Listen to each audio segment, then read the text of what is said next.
Tales to Terrify.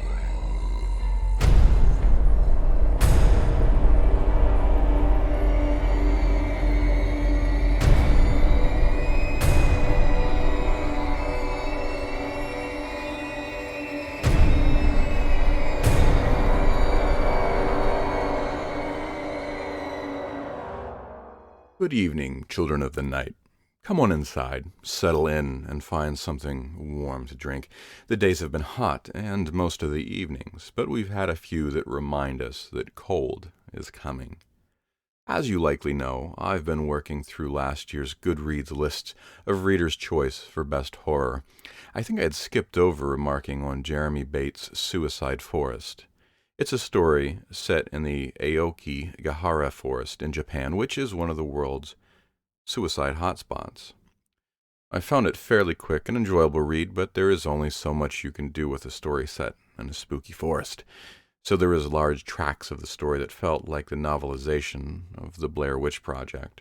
Jeremy's book is the first in his World's Scariest Places series, the second being in Paris's famous catacombs. That reminds me of a write-up I had read in the urban exploration e-zine Infiltration.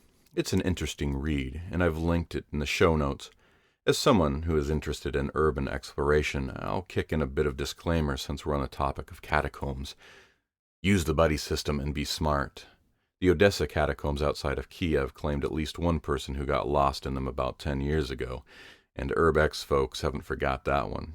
Just remember, all the scary movies that have those famous last lines like, "We don't really need a map, do we?" Back onto the fiction that you came here for. Our first will be a brief story about horror's favorite setting, the haunted house. Megan Fairbrace is a speculative fiction writer and an all-around horror enthusiast living in Kent, England. In between writing stories about haunted houses and boogeymen, Megan is an English student studying for her BA. And now, Megan Fairbrace's They Always Do. It could be pouring with rain, but that won't stop you. You'll drive along with the radio turned up just loud enough so you won't be able to hear the drum of rain against the roof of your car. The temperature might start to inch towards single digits, but you'll just turn up the collar of your coat and crank up the heater to stave away the coldness from your lungs. Or maybe the weather will be nice.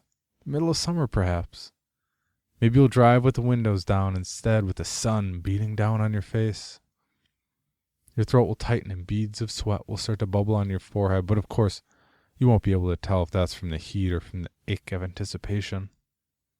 Either way, the half-empty bottle of cheap cola that's been rolling around in your car for days will start to look pretty good. You'll have wanted to visit this place for some time, won't you? Maybe you'll hear about it from some guy in a lonely corner of some bar, from on one of those websites listing abandoned buildings for would-be adventurers, or maybe you'll recall this place from the hushed voices of town horror stories. But either way, it won't matter. None of it matters, really. Whatever the day, the time, the weather, the reason, you'll still find yourself on that 40-mile stretch of road, and that's what will be important. At some point during that drive on that lonely road to nowhere, your mind will probably start to wander, and you'll find yourself drawn back to that same tired question. Are you really going to do this? Are you really going to go through with this? You'll have thought you committed to your decision when you left, but you'll start to doubt yourself. Play over every tired possibility. You masochist. The next exit will come up fast, and all the while your hand will hover over the indicator. Your curiosity will get the better of you, though. You just can't help yourself. The exit will pass, and you'll stay on the road. You can't stay away. Soon enough, the time will come, and you'll pull up outside and take the key out of the ignition. You might need a minute to gather your thoughts, or perhaps you'll be so pumped with adrenaline and anticipation you'll burst out of the car the minute you cut the engine. The house will look different from the way you'd imagined it, or from the other decrepit, boarded-up shacks that you might have had the courage to explore before. This house will be immaculate, pristine. No wooden planks nailed to the windows, no broken glass. And if it wasn't for the overgrown mess in the garden, you'd never fancy it as abandoned. You'll probably need a moment to catch your breath. Even the most notorious of vacant buildings aren't vacant for long. Vandals, doped-up squatters, and wide-eyed adventurers all make themselves at home at some point, so the bricks should be blackened with graffiti and the porch should be littered with shattered glass and discarded cider bottles. This will be your last chance to turn back. No one will blame you if you do. The thistles will catch against your clothes as you navigate your way to the front path, as if to try and hold you back, to stop you. You'll no doubt ignore the symbolism, and your hand, clammy with nerves, will grip the handle to the front door. The point of no return. You will pull. The door will open. Things will seem normal at first. You'll gingerly tread across the hall and further into the downstairs rooms. You'll forget your earlier hesitation and marvel at the furniture and the carvings, forgotten in time, preserved only by a thick layer of dust. Maybe you'll take pictures. Maybe you'll jot down notes inspired by your new surroundings for that novel you'll never get to write. It could be the middle of the day, or maybe the sun will have already gone down, but either way, the thick, dark shutters will stream only dregs of sunlight through the windows, and you'll no doubt find it increasingly difficult to see. The last remaining light will cast contorted shadows across the room that seem to shiver and pulsate in time with your own racing heartbeat. You'll start to tread more delicately, daring yourself to move further into the house, promising yourself frantically that this will all be worth it.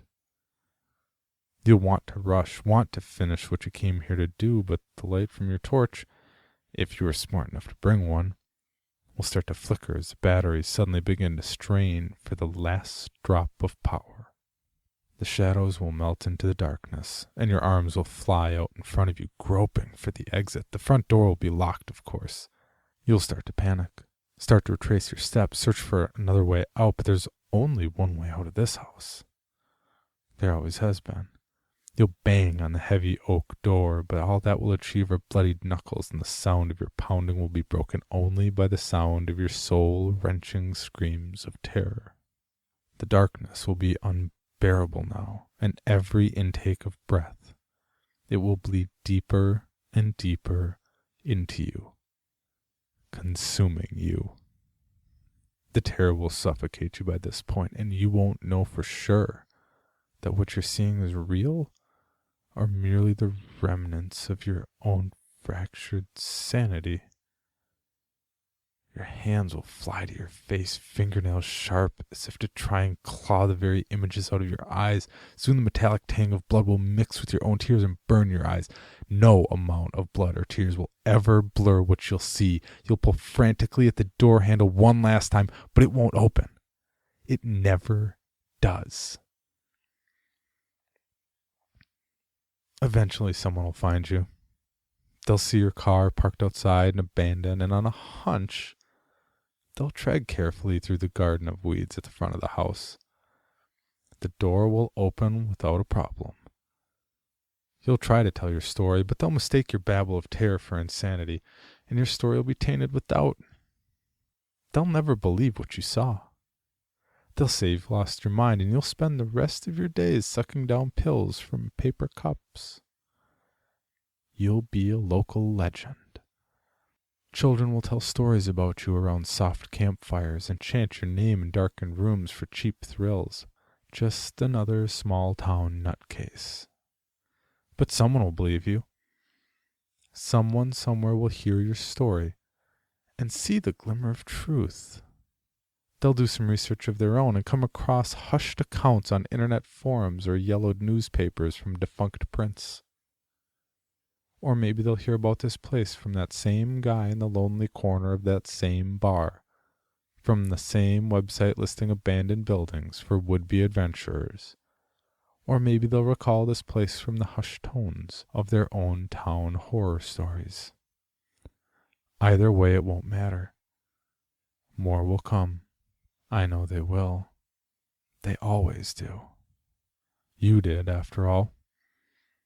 And I'll still be here. I'm getting so tired. But I'll still be here. I'm always here. I'm always here.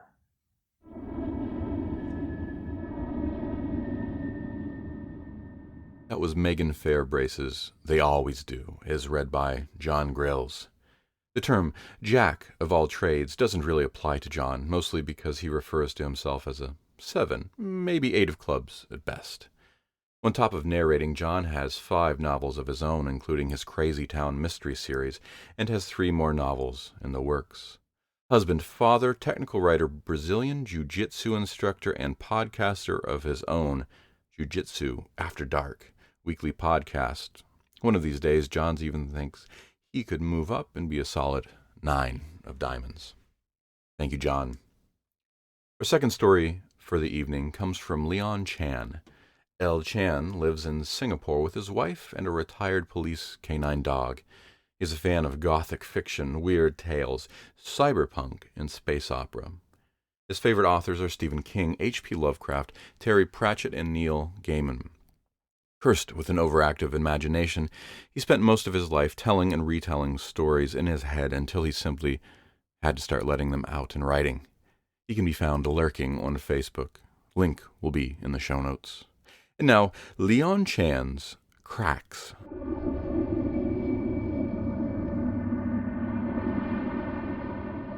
This is a warning. My best friend tried to warn me. I didn't listen. Now, all that's left of me is a shell, a broken man. I'm sorry that there's so much of it to tell. I couldn't risk leaving anything out. All I need is for one of you to understand, and I've done my job. Owen was my pal. Maybe the best one if I had to rank them. One of the good guys. He didn't have many friends. We met in high school, drawn together by a mutual love in turn-based strategy games. Master of Orion, Heroes of Might and Magic. Owen was an absolute beast at those games. He had a queer talent for memorizing patterns, statistics, and maps. He'd devour games like a man possessed, teasing out the exploits and secrets, while the rest of us were still getting our asses handed to us by the AI. Even 5 years out of college, Owen remained thin as a rake, his eyes looking perpetually surprised through thick spectacles. Life happened to the rest of our little circle of friends. We went corporate, chased the dream, ran the rat race. We never kept in touch like we should have, other than meeting up every few months for a meal. I gathered that he worked at a bank somewhere, cruising along and meeting his targets without excelling. The last time I saw Owen was a little over 4 months ago. He had arranged to meet me at one of our favorite bars in a quiet part of town. At least, it used to be, until jobs and the pressure of grown-up life just expanded and expanded, filling up my life like so much bubble wrap. I got to the bar first, or so I thought. I searched the crowd fruitlessly until my eyes focused on a lone figure in a scruffy coat sitting at the bar. I had to swallow a gasp as the man turned around. I hadn't seen Owen in a better part of a year, but he looked like he'd aged a dozen. He was thin before, but he was nothing more than skin and bones. His cheeks were sunken in, unshaven, with a wispy beard framing his mouth. He smelled of sweat and grime and worse. One thing hadn't changed. His eyes still blazed with a fierce intelligence. He gestured at the seat next to him. When he spoke, the words came out in a rush. He'd found something, he said. He'd found a warning scribbled in an old map he'd seen in a library. It pointed to a street somewhere in the city that he hadn't been able to find on modern maps or Google Maps. He'd hunted the street down, he said, and found a back alley, a nameless lane between 2 buildings that shouldn't have been there. Intrigued, he'd gone back and found another 2 maps in the library with other warnings in different handwriting from the first. The maps were published years apart, yet seemed to be warning readers away from the similar nameless streets. Owen grew more animated as he spoke, gesturing wildly, a small crust of white spittle forming at the corner of his mouth. He'd found more of the lanes the maps warned about, cracks between buildings that shouldn't have been there, hidden alleyways. I saw the familiar glint of obsession in his eyes. He'd found something special, a hidden system, and he wouldn't rest until he'd laid bare its secrets. He stopped short, his eyes widening at something through the window across the busy street. I turned around to see what had spooked him, but the throng of people at the bar and on the street blocked me. Hand shaking, he teased out a tattered map from his pocket. It was covered in his crabby writing, too small to make out by the light of the bar counter. He marked a spot and hurriedly folded the map, which quickly disappeared into his pocket. "It's big, something hidden. I've almost got all the places. I'm almost there. I can't move fast enough. I need something faster." So that's what he wanted, just to borrow my car for the weekend. I gave him a look that was half pity and half derision. Pity for the friend I knew, and derision for the madman twitching before me. It wasn't the first time I'd let him drive my car, much less now since we drifted apart. I had no idea what had gotten into Owen, and I wasn't even sure that I'd get it back in one piece. In the end, his plaintive wheedling got the better of me, and I agreed to let him have my car for the weekend. I wish to God I hadn't. I didn't hear anything from Owen on Saturday, or the day after. He didn't pick up his mobile the entire night. I had to get a cab to work on Monday morning, and planned to take my mounting frustration out on Owen after work. Friendship be damned. His antics seemed more like college hijinks than something an adult should be playing at. I checked my phone as I left my apartment. A text from Owen. "Car at my place. I was wrong. Burn map. Leave nothing behind. Don't come after me." I was sufficiently unnerved by the message to leave work early. I hadn't been to Owen's apartment in years, but I still remembered the way. I saw my car parked out front, cup of coffee in the cup holder, a huge map of the city, densely annotated, unfolded in the passenger seat. I made my way up the stairs. The door to the apartment was open. Owen wasn't inside. His mother was, her face crumpled with a grief that no parent should know. Owen's house was a wreck, his mental decline clearly reflected in his apartment. Maps, photographs, and sheets of paper covered with a mixture of scrawled handwriting covered every possible surface. Between gulping sobs, she explained how she'd just come back from the morgue to identify his body. He'd been in a pretty nasty hit-and-run accident the morning before. The cops said he must have been dragged for a distance. Facial identification was impossible. She only managed to identify him through his personal effects and a tattoo on his upper arm. Or at least, a tattoo that used to be on his upper arm. The accident had sheared a chunk of flesh right off him, and she had to identify pieces of her son's body laid out on the cold metal of a gurney. Owen's father and brother came by with the funeral director then. I excused myself, leaving the family to their grief. As his friend, I should have offered to help, but I needed to leave the house. Owen had been found on Sunday morning. I whipped out my phone to verify what I already knew. He'd texted me at 3 a.m. on Monday morning. My head was still spinning as I got into the car. The shock of Owen's sudden passing and the chill left by the text message this morning danced nauseatingly in my head. Was the fight in the bar all I had to remember him by? I unfolded the map. Owen's spidery handwriting covered almost every available space on the map. He'd been writing with a force and speed which turned his usually neat script into an illegible scrawl, so forcefully in places that the cheap ballpoint pen had punched through the paper. He'd marked out dozens of locations on the map, with crude stars, accompanied by annotated times and dates. The rest of the text made no sense. There were scribbled symbols that didn't even match any language that I knew of. The snatches of English that I could decipher made no more sense than the symbols, products of Owen's obviously addled mind. They watch from the cracks, nameless streets, secret kings and queens of the city. They sing to the dead. They eat the lost. The meaningless text still sent a chill down my spine. The depth of my friend's madness shocked me. I couldn't fathom why he would ask me to destroy the map. Lost in my troubled thoughts, I started my car. A polite chime snapped me from my reverie. It came from a shiny black slab on my dashboard. A GPS unit. Not mine. Owen's. A strange thing for him to own, since he didn't even have a car to start with. I looked at the tiny LED screen. It was at a location that Owen had marked out on his little GPS unit. His home? No, it was slightly off, across the street. It looked to be in the middle of a building. A shop, maybe? The streets were empty of both pedestrians as well as cars. It was a quiet street, but something felt out of place. No, the street wasn't totally empty.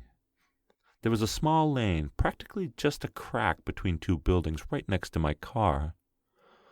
A waifishly thin teenage girl was standing there, dressed in tatty jeans and a plain threadbare t-shirt, far too thin for the icy winter weather.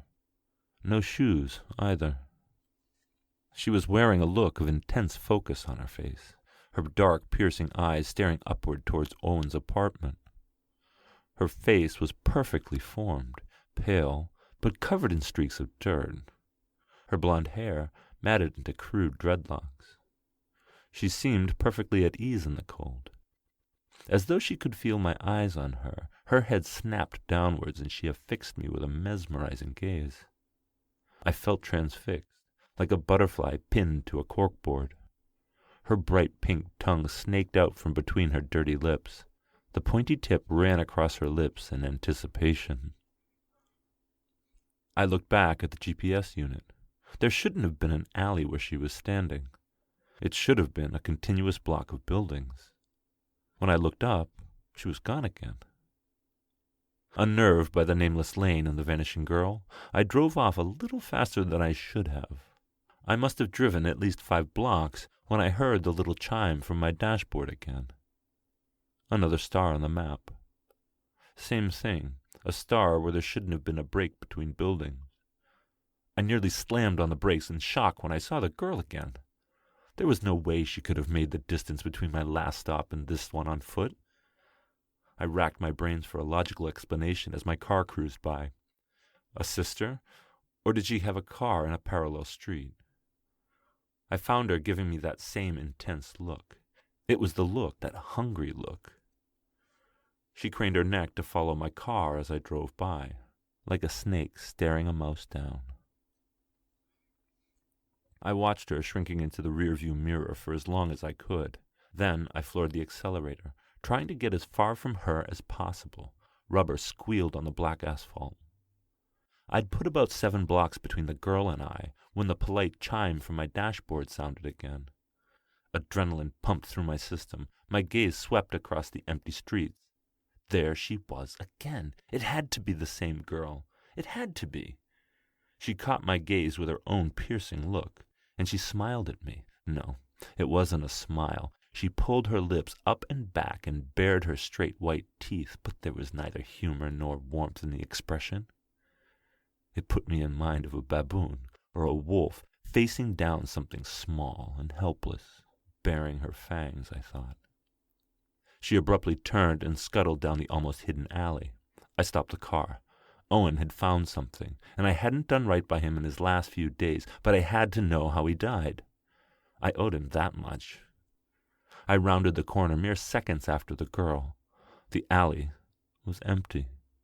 Rough cement walls stretched to the sky, blocking out the tired light of the evening sun. She had vanished in the scant seconds it took me to get to the mouth of the tiny, nameless alley. My pulse quickened as I made my way down the tight corridor. My walk turned into a trot, and the trot into a sprint. By the time I had reached the end of the street, My chest was heaving, constricted by bands of hot iron. My breath streamed into the cold evening air. She wasn't there. There weren't any alcoves or windows or turn-offs anywhere down the alley. I hit the end of the alley and peered down the adjacent street. No trace of the girl. No alleyway she could have turned down. No doors or windows she could have climbed through. Nothing except the empty street with a familiar car parked by the side of the road. My car. I had walked 100 yards through a straight alley and wound up back where I started. I felt the world spin around me. I put my hands on the wall to steady myself. What had Owen found? What was he searching for before he died? How was it possible for a straight alley to start and end at the same place? Large gouts of mist shot from my mouth as my chest heaved. There was something unnatural about this place, something wrong in the air. I felt strange grooves under my hand as I pushed on the wall to straighten up. Someone, or something, had carved a series of strange symbols into the wall. Now I know where Owen had gotten those scribbled hieroglyphics from. He'd seen them too. He must have been trying to decipher it like some code. Typical for him. I cast a final look, straight down the strange, empty alley. The girl was still nowhere to be seen. I left the strangeness of the alley behind me as I made my way back to my car.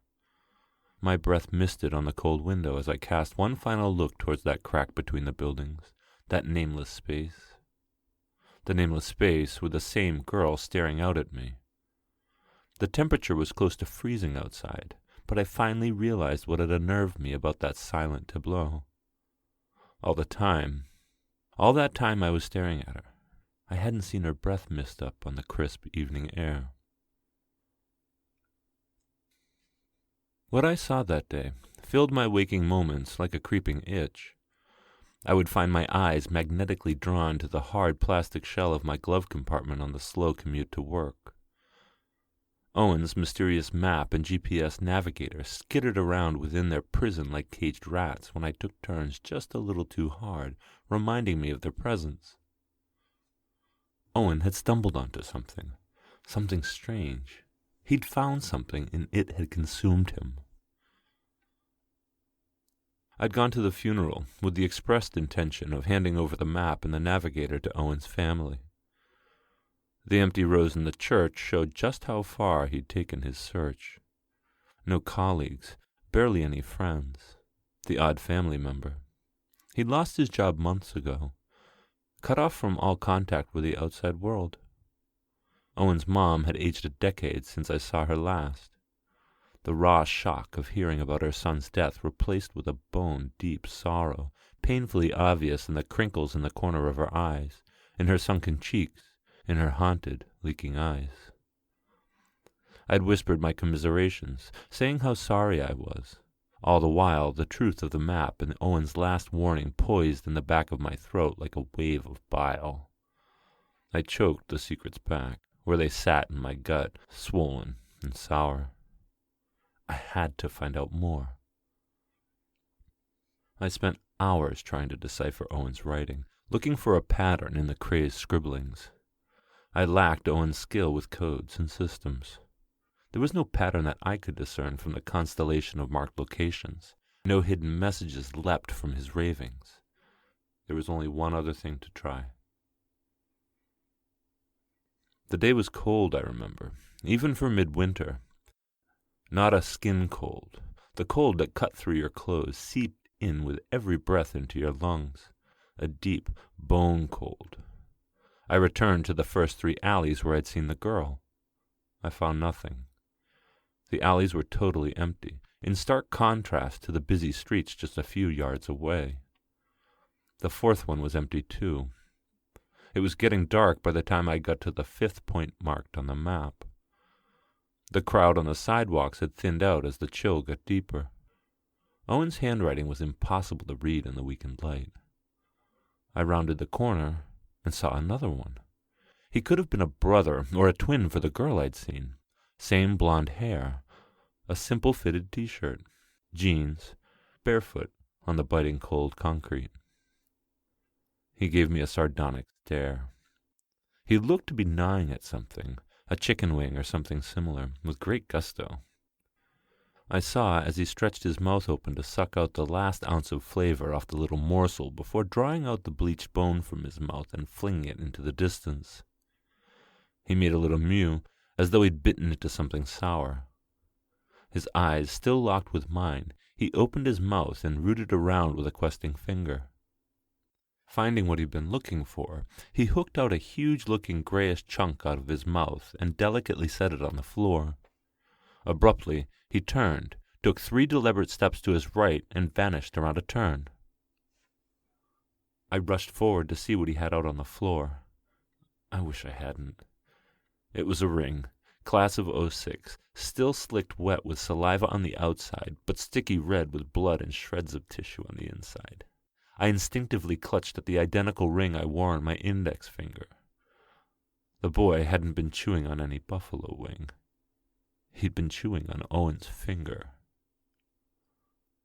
The smell of blood hit my nose, sharp and rich through the evening chill. My last meal rushed out of me in a flood, and sat hot and steaming on the cold floor. I turned to face the small nook the boy had walked into. Nothing. Like the girl, he'd vanished. All that lay before me was a featureless dead end. Not featureless. Something that nobody else could have seen. Nobody but Owen and me. There, in the delicate spiderweb of cracks on the concrete, drawn out in thin black filigree on the wall, was another of the symbols from Owen's map.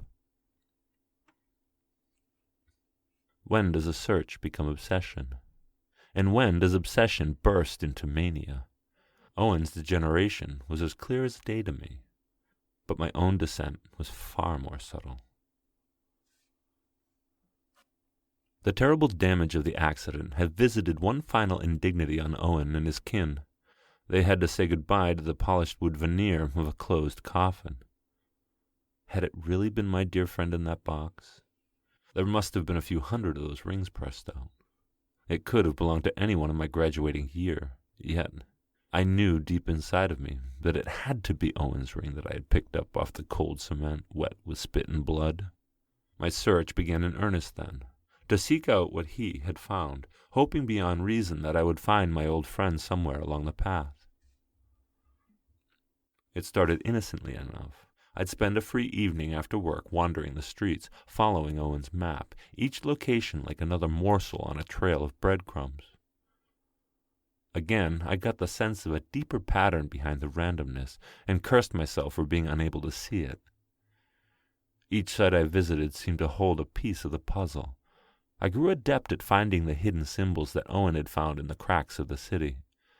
I'd already found the first symbol scrawled into the wall in chalk when I'd seen the girl. Another hidden in a network of cracks in a wall after I found Owen's ring on the floor.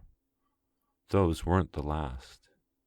I found another set of 3 symbols, hidden within spray-painted tags on a wall. One more in the carefully arranged guts of a dead rat, its bowels burst and scattered over the floor. Another woven into the silken threads of a spider web, stretched between gray concrete and a rusty dumpster. Those hidden lanes and alleys were always deserted. It could be lunch hour or rush hour, with the streets thronging with people, and they would still be empty.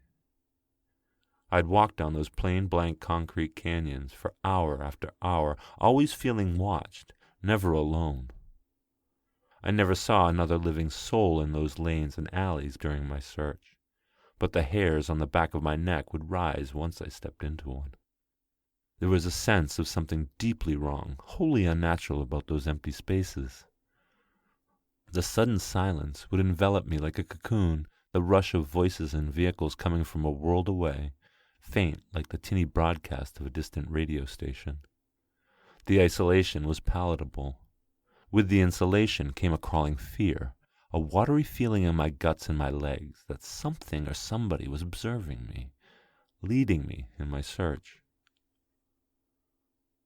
I never saw another living soul in those lonesome places, until I started seeing them again. The glances were always fleeting, titillating, A glimpse of a person turning into one of the cracks into the city seconds before I rounded the corner, only to find myself alone in an empty alley. Or a set of footprints leading from a puddle, imprints of bare feet like those of the boy and the girl vanishing into the distance as the cold, dry air drank the moisture off the trail. A recently toppled trash can still rolling on the floor without any breeze to push it. I'm sure I saw the girl again once, the blonde one. Another girl with her dirty brown hair cut short. The boy I saw several times, always in the distance, always fleeing from me. I'm sure there were more. My search intensified. I took time off from work to visit the cracks repeatedly. The symbols practically leapt out at me from the walls and the floors, screaming to be read, deciphered. My experience with the first crack never repeated itself, but it was hardly the last oddity I experienced in the cracks. Once, near midnight, I found a crack that stretched for a full city block on the map, yet I could only count 76 paces from entrance to exit. Against all rationality, it measured 76 yards within the crack, but 100 yards on all parallel routes. On yet another day, I went into one of the cracks, scanning the walls for more of the symbols when I emerged, blinking at the sudden brightness, 3 blocks down from where I'd entered. How could a straight path have deposited me anywhere but directly opposite where I'd gone in? By this point, my search was starting to take its toll. I'd gone beyond the point of worrying my friends. My phone, once a source of tweets, Facebook updates, and text messages, slowly went silent. My boss had called me in and told me that he was letting me go. My job would still be waiting for me if I applied again. He put his hand on my shoulder and looked me in the eye. "I like you," he said. "You've been a great worker, smart and fast. I don't know what kind of shit you've been going through for the past couple of weeks, but you're not contributing anymore, and I can't afford to keep you on at the state you're in now." I mumbled something vague about things being bad at home. I was too wrapped up in my obsession to care by that point. I'd gone beyond visiting and revisiting the same sites marked on Owen's map. The week before, I'd found a crack that wasn't on the map, something new. Owen hadn't found them all. I could almost sense the shape of things, some pattern in the layout of the cracks, some waiting breakthrough in the symbols. That's when I found him. I had a lot more time without my job. My search expanded. I found 2 more cracks, greedily documenting their locations and taking pictures of all the symbols I could find. And then I found my 4th one. The sun was high overhead, but the light provided no warmth. Like a morgue, I remember thinking, all bright and cold. I rounded a corner on a busy street downtown. My breath caught in my throat. I felt the familiar tingle.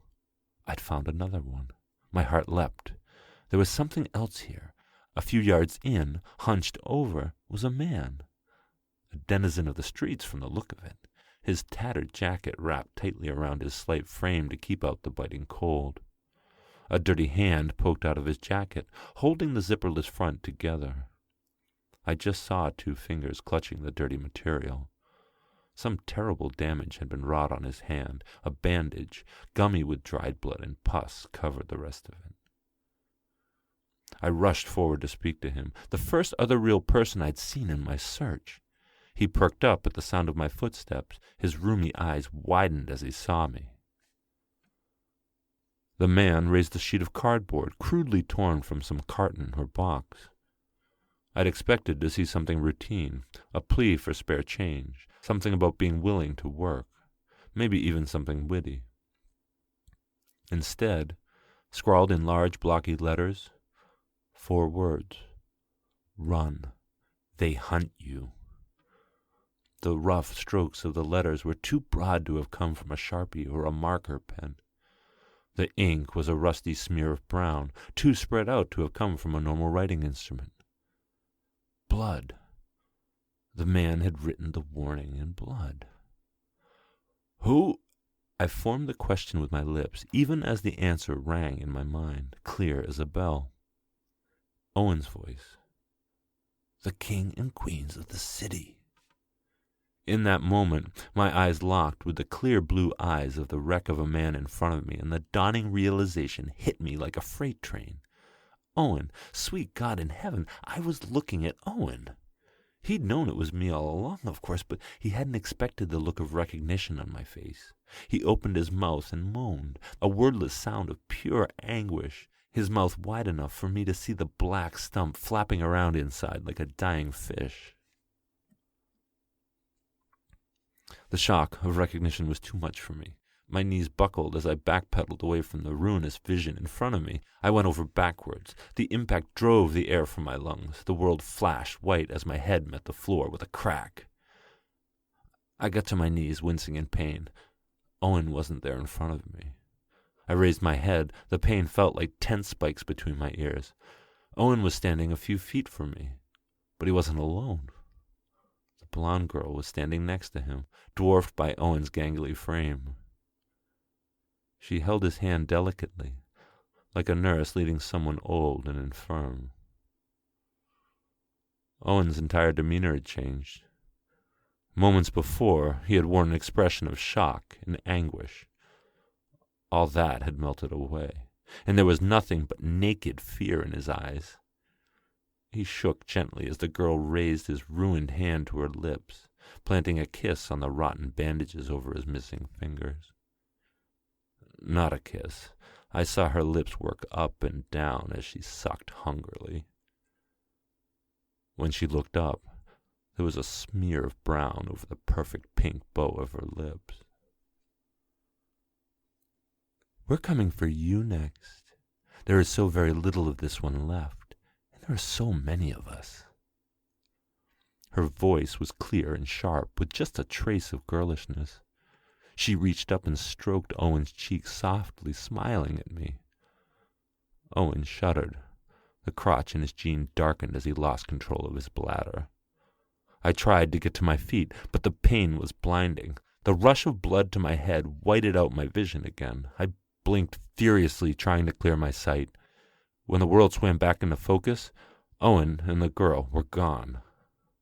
I rushed forward to the spot where I'd seen him last. Nothing lingered but the faint smell of piss and fear. Like the first time I'd stepped into these cracks, a long, straight concrete corridor stretched before me. No traces of Owen or the girl. Then the screaming started.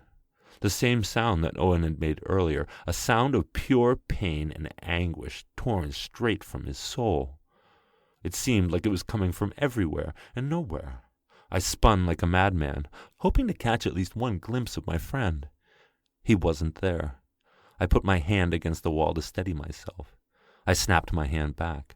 The wall was vibrating, humming. The screams were coming from the wall. I ran. The streets had emptied for the evening. I'd lost track of where I was, how far I'd run. I felt like a man coming up for air, surfacing from the depths of a waking dream. A stranger looked back at me from the glass facades of the shops I walked past. An eternity ago, I was young, full of life and successful. Owen was the vagabond, the kook, the madman. Now we were the same, he and I. Disheveled, unshaven, with one difference. I was afraid now. Afraid of what I'd become, of how far I'd fallen, afraid of what I'd been chasing, not knowing that I was being hunted with a greater hunger than I was capable of imagining. I swallowed a little scream as I saw a pale face watching me in the reflection. I peeked over my shoulder. A young man stared out at me from an alley. One of them. The alley was dark. The scant streetlights made it seem like he was floating in the shadow. He beamed widely at me, his teeth white and perfect, and stepped backwards. The darkness swallowed him. My pace quickened. Another alley, another crack. Two of them this time, staring out from across the street, their eyes bright with mirth and longing. Is this what Owen saw that night at the bar? Was he being hunted too? I broke into a slow jog, and then into a flat-out sprint as the fear took root and grew. Owen was dead now. I was sure of it. I had squandered his first warning, and I feared that the second warning had come too late. I had to get home. Destroy the maps, like Owen said. Stay away from the cracks. Maybe leave town. There was nothing left for me here anyway. Only one more thing to do, and I've just done it. Like the map Owen found, or the last text he sent me, or his last message written to me in his own blood. I've burnt the map, deleted all my photos, thrown out the GPS unit, anything that had hints at where the cracks are. All that I need to do is leave my story, my warning, and my hope that nobody else follows me or sees what I've seen. I am done. There are cracks in our cities. There are dark things that live in the cracks, hidden things lurking in the web of cracks like spiders, waiting for the unwitty, the unprepared, and the lost, and they are hungry.